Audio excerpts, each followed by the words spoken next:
कि जब मैकॉले कहा करता था यह बात कि भारत की न्याय पद्धति का नाश हो जाएगा तो भारतीय समाज टूट जाएगा, ऐसे ही मैकॉले एक बात और कहता था।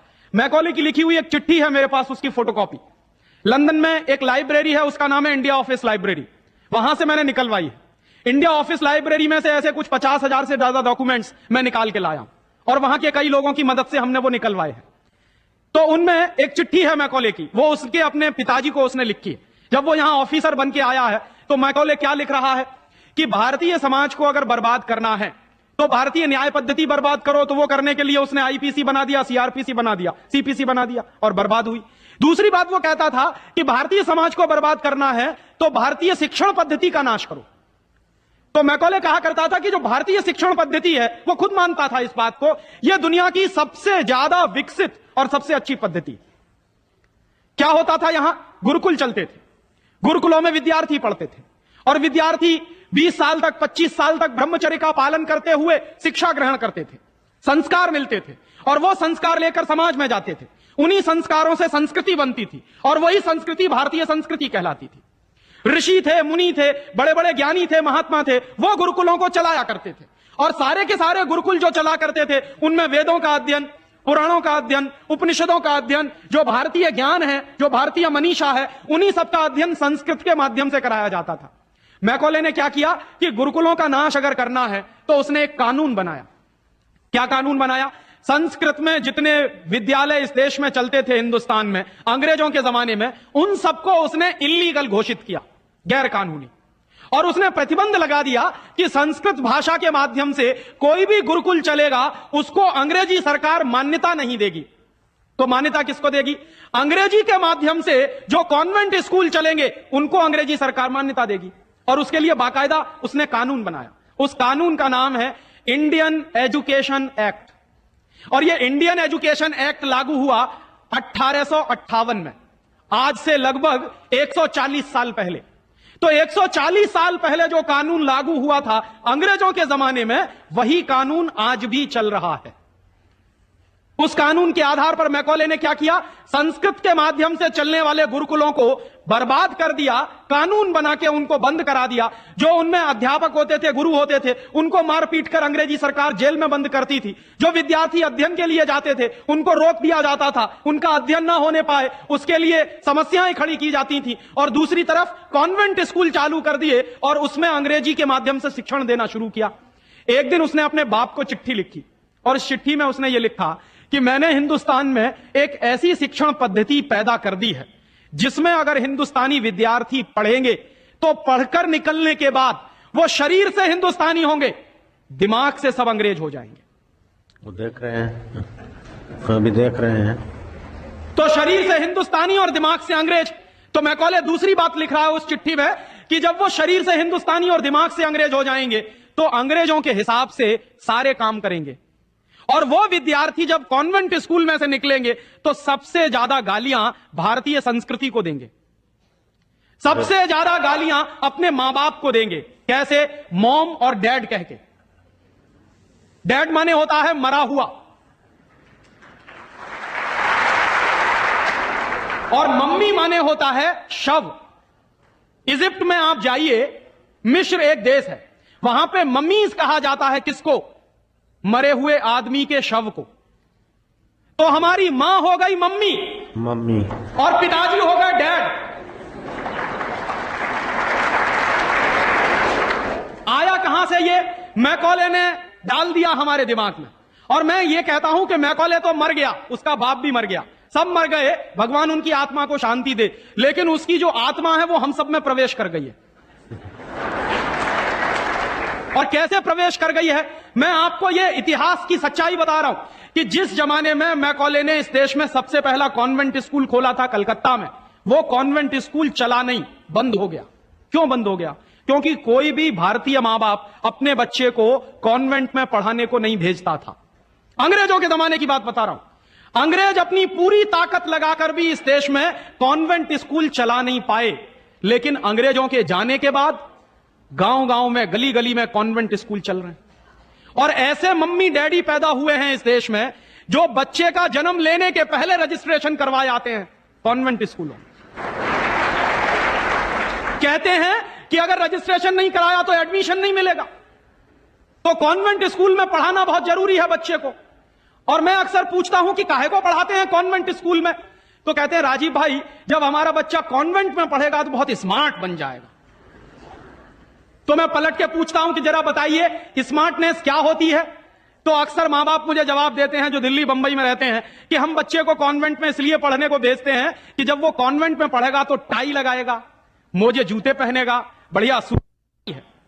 तो अंग्रेजों के देश में टाई इसलिए लगाई जाती है कि वहां ठंडी बहुत पड़ती है, सर्दी बहुत पड़ती है और एक साल में 6 महीने भयंकर बर्फ पड़ती है। कभी कभी तो यह हालत होती है कि 6-7 महीने सूर्य भगवान के दर्शन नहीं होते। और वहां की जलवायु ऐसी है कि आज अगर सूर्य निकला तो जरूरी नहीं है कि कल भी निकलेगा, परसों भी निकलेगा, नरसों भी निकलेगा। भारत में ऐसा नहीं है, आज अगर निकला है तो कल भी निकलेगा, परसों भी निकलेगा, 3 महीने बाद भी निकलेगा, 1 साल बाद भी निकलेगा, ऐसे ही निकलेगा। इंग्लैंड के लोग ये गारंटी से नहीं कह सकते। तो वहां ठंडी बहुत पड़ती है, सर्दी बहुत पड़ती है। और जिन देशों में सर्दी बहुत पड़ती है, ठंडी बहुत पड़ती है, वहां के लोगों को अक्सर जुकाम बहुत होता है, नाक चलती है। तो जब नाक चलती है तो उस नाक को पोंछने के लिए बार बार जेब से रूमाल निकालना पड़ता। तो उन्होंने क्या किया कि एक रूमाल गले में लटका लो जो नाक पोंछने के काम आएगा। और टाई का माने क्या होता है, अंग्रेजी का शब्द है TIE। टाई का माने होता है गले के चारों तरफ लटकाया गया कोई कपड़ा। किस काम आता है वहां पर, नाक पोंछने के। क्यों करते हैं, क्योंकि ठंडी बहुत पड़ती है, सर्दी बहुत पड़ती है। हमारे देश में तो 1 साल में 9 महीने गर्मी पड़ती है और यहां गुजरात में तो 12 महीने गर्मी पड़ती है। मैं तो यूपी का रहने वाला हूं, वहां थोड़ी बहुत ठंडी जरूर पड़ती है, यहां तो बिल्कुल नहीं पड़ती। तो वहां तो इसलिए टाई लगाते हैं कि उनको जरूरत है उसकी। हम हमारे बच्चों को क्यों लटका रहे हैं अपने गले में टाई। मर गए अंग्रेज और चला गया मैकॉले, लेकिन उसकी आत्मा का वास हम सब में हो गया। जिसको देखो वो कॉन्वेंट स्कूल में घुसा रहा है अपने बच्चों को, जिसको देखो वो अंग्रेजियत की तरफ ले जा रहा है। बड़े शर्म की बात है, शर्म की बात है, सावधान होना चाहिए। एक बार बंबई में मैंने एक जगह व्याख्यान में पूछा, पढ़े लिखे कुछ लोग बैठे थे, कि आप अपने बच्चों को कॉन्वेंट में क्यों भेजते हैं। आपको मालूम है कॉन्वेंट का मतलब क्या होता है। यूरोप के देशों में कॉन्वेंट का मतलब क्या होता है। यूरोप में हजारों साल एक परंपरा रही है जो हमारे यहां कोई सोच भी नहीं सकता उसके बारे में। यूरोप की परंपरा क्या रही है हजारों साल, वहां बच्चे लावारिस छोड़े जाते हैं। आज भी यूरोप के देशों में, अमेरिका में आधे से ज्यादा बच्चे लावारिस तरीके से बड़े होते हैं। और यह परंपरा आज से 100-150 साल पहले तो बड़ी भयंकर थी। तो यूरोप में क्या होता था कि बच्चा पैदा हुआ, छोड़ दिया चर्च के सामने, छोड़ दिया अनाथ आश्रम में, छोड़ दिया किसी और संस्था में, वहां बड़ा होगा। तो जो लावारिस बच्चे वहां पैदा होते हैं, उन लावारिस बच्चों की पढ़ाई लिखाई, उनकी व्यवस्था करने का काम जिस जगह पर किया जाता है उसको कहते हैं कॉन्वेंट। हाँ बड़ो, तुम्हारे छोकरे कॉन्वेंट में जा रहे हैं। कॉन्वेंट का माने होता है लावारिस बच्चों के पढ़ने लिखने का स्थान। माने जिन बच्चों के मां नहीं है, जिनके बाप नहीं है, जिनके दादा दादी नहीं है, जिनका कोई कुटुंबीजन नहीं है, उन बच्चों को पढ़ाने के लिए जो स्कूल चलाए गए यूरोप में, उनको कॉन्वेंट स्कूल कहते हैं। तो हम हमारे बच्चों को कॉन्वेंट में क्यों भेज रहे हैं। हाय राम, तौबा तौबा। यहां तो मां भी है और बाप भी है, लेकिन हम इतने बेवकूफ हो गए हैं कि मां बाप के रहते हुए बच्चे को लावारिस बनाने के लिए कॉन्वेंट में भेज रहे हैं। और वहां जाके बच्चे पढ़ते हैं तो क्या पढ़ते हैं। कल जो बापू कह रहे थे किस्से में, वही बंबई में एक दंपत्ति ने मुझे कहा, पति पत्नी थे, कहने लगे राजीव भाई अगर बच्चा अंग्रेजी नहीं पढ़ेगा तो पीछे रह जाएगा। तो मैंने उनसे पूछा आपको मालूम है दुनिया में कितने देशों में अंग्रेजी चलती है। तो कहने लगे अंग्रेजी तो अंतरराष्ट्रीय भाषा है। मैंने कहा आपको तब जानकारी नहीं है। दुनिया में इस समय 200 देश हैं जो संयुक्त राष्ट्र संघ के नक्शे पर हैं, और उन 200 देशों में से मात्र 12 देशों में अंग्रेजी चलती है। बाकी 188 देशों में उन देशों की अपनी भाषाएं चलती हैं। तो 200 देशों में से मात्र 12 देशों में अंग्रेजी चलती है, तो अंग्रेजी अंतरराष्ट्रीय कैसे हो गई। अगर 200 में से 150 देशों में अंग्रेजी चलती तो मैं मान लेता कि अंग्रेजी अंतरराष्ट्रीय भाषा, लेकिन मुश्किल से 12 देशों में जो भाषा चलती है उसको हम कहते हैं कि अंतरराष्ट्रीय भाषा। और दूसरी बात, उसी दंपत्ति ने कहा कि राजीव भाई अंग्रेजी बहुत समृद्ध भाषा है, बहुत रिच लैंग्वेज है। जो शब्द उन्होंने इस्तेमाल किया, रिच लैंग्वेज माने समृद्ध भाषा। तो मैंने उनसे कहा कि दुनिया में अंग्रेजी से ज्यादा रद्दी दूसरी कोई भाषा नहीं है। बिल्कुल ठीक है। क्यों, उसका कारण है। उसका कारण है, जानते हैं क्या है? अंग्रेजी में चाचा, मामा, ताऊ, मौसा, फूफा सब अंकल, और काकी, ताई, मौसी और सब आंटी। अब आप मुझे जरा यह बताइए कि मौसा में और फूफा में फर्क होता है कि नहीं होता? क्या आप फूफा को मामा बना सकते हैं? या यह बताइए कि मौसी में और काकी में फर्क होता है कि नहीं होता? क्या मौसी काकी हो सकती है? दुनिया की जिस भाषा में रिश्तों को कहने के शब्द ना हो, वो सबसे रद्दी भाषा है। बिल्कुल ठीक। हमारे यहां हिंदुस्तान में जितनी भाषाएं चलती हैं, हर भाषा में परिवार के रिश्तों को कहने के लिए विशेष शब्द हैं। वहां नहीं है। वहां क्या है? सब इन लॉज हैं, चाहे वो लड़की वाले हों चाहे लड़के वाले हों। पता ही नहीं चलता कि ये लड़के वाले इन लॉज हैं कि लड़की वाले इन लॉज। या तो सब अंकल हैं या तो सब आंटी हैं। क्यों है ऐसा? क्योंकि अंग्रेजी भाषा में रिश्तों को कहने के लिए शब्द नहीं है। कारण क्या है? अंग्रेजी भाषा में शब्दों की बहुत कमी है। और अंग्रेजी भाषा में शब्दों की कितनी कमी है? अगर मूल रूप से देखा जाए तो अंग्रेजी भाषा में मात्र 2600 शब्द हैं कुल मिला के। और दुनिया की तमाम भाषाओं से जो उधार लिया है अंग्रेजों ने, फ्रेंच भाषा में से लिए हैं, जर्मन में से लिए हैं, इटालियन में से लिए हैं, लैटिन में से लिए हैं, तो तमाम भाषाओं से जो उधार लिए हुए शब्द हैं वो मिला दिए जाएं तो कुल मिला के बैठते हैं 12,000। अंग्रेजी के मूल शब्द हैं 2600 और बाकी के शब्दों को मिला दें तो कुल बैठते हैं 12,000। अब आप हिसाब लगाइए, अंग्रेजी में कुल मिला के 12,000 शब्द हैं। गुजराती में आपको मालूम है कितने शब्द हैं? गुजराती भाषा में 40,000 से ज्यादा शब्द हैं। अब आप मुझे यह बताइए कि अंग्रेजी बड़ी हुई कि गुजराती? तो काहे को नहीं पढ़ाते अपने बच्चों को गुजराती में? और एक दूसरा उदाहरण दूं कि अंग्रेजी में कुल मिला के 12,000 शब्द हैं और मराठी भाषा है हमारे देश की, उसमें इस समय 48,000 शब्द हैं। अंग्रेजी से 4 गुनी बड़ी है मराठी। और हिंदी का हिसाब लगाऊं तो अंग्रेजी में इस समय 12,000 शब्द हैं, हिंदी में इस समय करीब 72,000 शब्द हैं।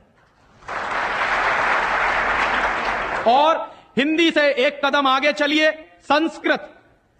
तो अंग्रेजी में कुल मिला के 12,000 शब्द हैं, संस्कृत में कुल मिला के 1.5 लाख शब्द हैं। और संस्कृत से एक सीढ़ी और ऊपर चढ़िए, प्राकृत, जिसको हम सब भूल गए। प्राकृत को अगर ध्यान में रखें तो प्राकृत में 2.5 से 3 लाख शब्द हैं। दुनिया की सबसे बड़ी भाषा हमारे पास है, लेकिन हम बेवकूफों को मालूम नहीं है कि हमारे पास क्या है। हम पढ़े लिखे इडियट हैं, अंग्रेजी में कहें तो भाग रहे हैं एक ऐसी भाषा के पीछे जिसमें मात्र 12,000 शब्द हैं और अपनी भाषाएं छोड़ते चले जा रहे हैं। और यह जो भाषा की गुलामी होती है, यह बहुत खतरनाक होती है। जो आदमी अपनी भाषा बदल सकता है वो किसी दिन अपनी मां भी बदल सकता। और यह मैं बहुत गंभीर बात कह रहा हूं। आपको कुछ दिन के बाद इस देश में कॉन्वेंट्स में से पढ़कर निकले हुए बच्चे ये कहते मिलेंगे कि वो कहते हैं ना, कॉन्वेंट के बच्चे, उनको तो हर चीज इंपोर्टेड चाहिए। Imported car, imported pen, imported pencil, imported television, imported refrigerator. अभी कुछ दिन के बाद कहेंगे कि अब हमको इंपोर्टेड मम्मी पापा भी चाहिए, क्योंकि आपकी शक्ल उनको अच्छी नहीं लगने वाली। वो तो जो भाषा पढ़ रहे हैं उसके संस्कार ले रहे हैं। तो अंग्रेजी पढ़ रहे हैं तो अंग्रेजी के संस्कार ले रहे हैं, और अंग्रेजी के संस्कार तो अंग्रेजियत के संस्कार है। और अंग्रेजियत के संस्कार में तो मां और बाप की इज्जत करने की बात उनको कभी सिखाई नहीं गई है। वो तो आपको भी 2 कौड़ी का मान के फेंक देने वाले। और दुर्भाग्य से यही होता है। कॉन्वेंट स्कूल से निकले हुए बच्चे जितनी गाली अपनी मातृभाषा को देते हैं, अपनी संस्कृति को देते हैं, अपने परिवार को देते हैं, उतनी शायद कोई नहीं देता। तो मैकॉले जो कहा करता था वो बात आज हमको दिखाई देती है कि कॉन्वेंट में पढ़कर निकलेंगे बच्चे तो ये शरीर से हिंदुस्तानी होंगे, दिमाग से अंग्रेज होंगे। और इसी के संबंध में एक आखिरी बात उसने और कही थी कि ये जो भाषा की गुलामी होती है, ये आदमी के स्वतंत्र चिंतन को रोक देती है। अगर आपको मौलिक चिंतन करना है, अगर आपको स्वस्थ चिंतन करना है और ऐसा चिंतन करना है जिसमें से कुछ नई रचना हो, तो वो आप अपनी मातृभाषा में ही कर सकते हैं।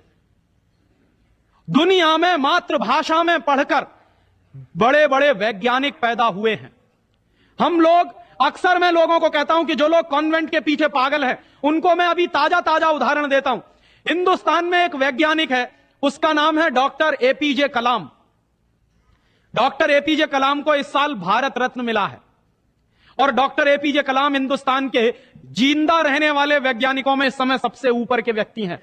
आपको मालूम है, डॉक्टर कलाम की पूरी शिक्षा तमिल में हुई है, अंग्रेजी उन्होंने पढ़ी नहीं है। बहुत वर्षों के बाद उन्होंने थोड़ी अंग्रेजी पढ़ी है काम चलाने के लिए। बचपन से उनकी पूरी शिक्षा उनकी मातृभाषा में हुई है। वो तमिल अच्छी जानते हैं, मलयालम अच्छी जानते हैं, और हिंदुस्तान में आज वो सबसे ऊंची श्रेणी के वैज्ञानिक हैं जिनको भारत रत्न मिला। दुनिया के ऐसे तमाम वैज्ञानिकों के मैं उदाहरण दे सकता हूं। आइंस्टाइन, अल्बर्ट आइंस्टाइन सारा का सारा काम अपनी मातृभाषा में करता था, जर्मन में, और इसलिए इतना बड़ा बना। फ्रांस में एक वैज्ञानिक था मैक्स प्लैंक, जिसकी थ्योरीज हमारे जैसे इंजीनियर्स को पढ़ाई जाती थी जब हम पढ़ते थे। मैक्स प्लैंक की पूरी शिक्षा फ्रेंच भाषा में हुई थी। तो हम लोग जो अपने मन में गलतफहमी पाल कर बैठे हैं कि हमारे बच्चे अगर अंग्रेजी में नहीं पढ़ेंगे तो उनका विकास नहीं होगा, मैं आपको इसके उल्टी बात कह रहा हूं कि अगर आपके बच्चे अंग्रेजी में पढ़े तब उनका विकास नहीं होने वाला, वो गधे बन जाएंगे, विनाश होगा। हम लोग क्या कर रहे हैं, अपने बच्चों को कॉन्वेंट में भेज भेज कर गधा बना रहे हैं। गधा जानते हैं क्या होता है? गधे के ऊपर बोझा लादते चले जाइए, लादते चले जाइए, लादते चले जाइए, बेचारा चुपचाप चलता चला जाता है, चलता चला जाता है। आजकल बच्चों के कंधे पर जो बस्ते हमने लाद दिए हैं, जरा उनका वजन तो कर लीजिए। जो बच्चे का वजन है उससे ज्यादा बस्ते का वजन है। अभी से आप अपने बच्चे को स्पॉन्डिलाइटिस का मरीज बना रहे हैं। जितना वजन उसका कंधा ढो नहीं सकता, उससे ज्यादा वजन उसके कंधे पे लटका हुआ, और बेचारा वो बस्ता लेके जाता है, लौट के आता है। जब लौट के आता है तो घंटों घंटों का होमवर्क उसको दे दिया जाता है। आप क्या करते हैं, अपनी मगजमारी कम करने के लिए उसका एक ट्यूटर रख देते हैं। ट्यूटर क्या करता है कि स्कूल का होमवर्क मिला, ट्यूटर ने अपना होमवर्क दे दिया। बच्चे का खेलना कूदना बंद, और बच्चा अगर खेलेगा नहीं, कूदेगा नहीं, तो उसका विकास कैसे होने वाला? तो या तो आपने फंसा दिया बेचारा होमवर्क। मैं अच्छे अच्छे घरों में जाता हूं, सबके बच्चे क्या कर रहे हैं, होमवर्क कर रहे हैं, सवेरे से शाम तक होमवर्क चल रहा है, कभी खत्म होने में ही नहीं आता। भला हो ऐसे स्कूलों का। और उस होमवर्क में से बना क्या रहे हैं, और वो होमवर्क कर क्या रहे हैं? मैं आपको मेरी आप बीती सुनाता हूं, किसी दूसरे की नहीं। मैं भी बचपन में अंग्रेजी में मैं पढ़ा, और मैं सबसे ज्यादा गालियां मेरे मां बाप को देता हूं। इसके लिए मेरे पिताजी ने, वो एक बड़े ऑफिसर हैं, ये करने के लिए कि बेटा अंग्रेजी में पढ़ना चाहिए तो बड़ा बनेगा, तो मुझको भी पढ़ा दिया। अब अंग्रेजी माध्यम की जो पढ़ाई है, अंग्रेजियत की जो पढ़ाई है, वो क्या है? मैं आपको एक सॉलिड एग्जांपल दूं। मुझको गणित पढ़ाया जाता था। गणित में क्या पढ़ाते थे? एक फॉर्मूला था जो मुझको रटवाते थे क्लास 9th में जब मैं पढ़ता था। क्या फॉर्मूला था? x + y whole square is equal to x² + 2xy + y², x - y whole square is equal to x² - 2xy + y²। और अक्सर इसमें गड़बड़ी होती थी, प्लस का माइनस होता था, माइनस का प्लस होता था। तो क्या होता था, मेरी पिटाई होती थी, क्लास में पिटाई होती थी। और मेरे जो अध्यापक थे तो मुझको खूब चिढ़ाते थे और मुझको खूब उल्टा सीधा कहते थे। एक दिन मैंने ये तय किया कि सब छोड़ छाड़ के ये 2 फॉर्मूले रटूंगा। तो रटने के लिए मैं बैठ गया, सब काम एक बाजू में। अब ये x + y और x - y में मैं घुस गया। लिख लिख के मैंने किलो किलो कॉपियां बर्बाद कर दी, किलो किलो कागज बर्बाद कर दिया। पता नहीं कितने बॉल पेन बर्बाद हुए होंगे। और 3-4 महीने की उस भयंकर मेहनत के बाद मुझको कुछ फॉर्मूले याद हो गए। अब वो फॉर्मूले मैं सीख के आया। दुर्भाग्य से मैं बताऊं कि 3-4 महीने के सैकड़ों घंटे बर्बाद करके, अपना खून सुखा के, मार खा के, बेइज्जती बर्दाश्त करके मैंने जो फॉर्मूले पढ़े, वो मेरे जीवन में आज तक कभी काम में नहीं आए। और दूसरे बाजू में मेरी मां ने, जो बहुत पढ़ी लिखी नहीं है, मुझको एक फॉर्मूला सिखाया। क्या सिखाया? एक पहाड़ा सिखाया। आधा, सवाया, 1.5 गुना, 2.5 गुना, 3 गुना, 3.5 गुना, ये मुझे सिखाया। और वो मेरे जीवन में रोज काम आता है। लेकिन कहा क्या जाता है कि मेरी मां तो पढ़ी लिखी नहीं है, पीएचडी नहीं किया उसने। तो जो बिना पीएचडी होल्डर है, जिसने कुछ पढ़ा लिखा नहीं है, आज की भाषा में, उसने मुझे ऐसी चीज सिखाई जो जीवन में रोज काम आती है। और जो बड़े बड़े पीएचडी होल्डर प्रोफेसर्स ने मुझे सिखाया, वो जीवन में कभी काम नहीं आया। और आप अपने बच्चों को यही पढ़ा रहे हैं। कॉन्वेंट स्कूल के जितने क्यूरिकुलम हैं और उसमें बच्चे जो कुछ पढ़ रहे हैं, उसमें से 95% बेकार जाने वाला है। उस 95% का उनके जीवन में कभी कोई इस्तेमाल होने वाला नहीं। ये आप कहिए तो मैं जहां कहिए वहां लिख कर दे दूं, क्योंकि मैं भुगत चुका हूं इस बात को। और वो जो 95% आप पढ़ा रहे हैं, आपके बच्चे के अगर काम नहीं आने वाला है, तो उसके लिए आप लाखों रुपए बर्बाद कर रहे हैं, करोड़ों घंटे बर्बाद कर रहे हैं। उस बच्चे का मन मस्तिष्क आपने दबा दिया है होमवर्क के नीचे, झूठी शान और प्रतिष्ठा में। आप अपने बच्चों को गधा नहीं बना रहे हैं तो क्या बना रहे हैं?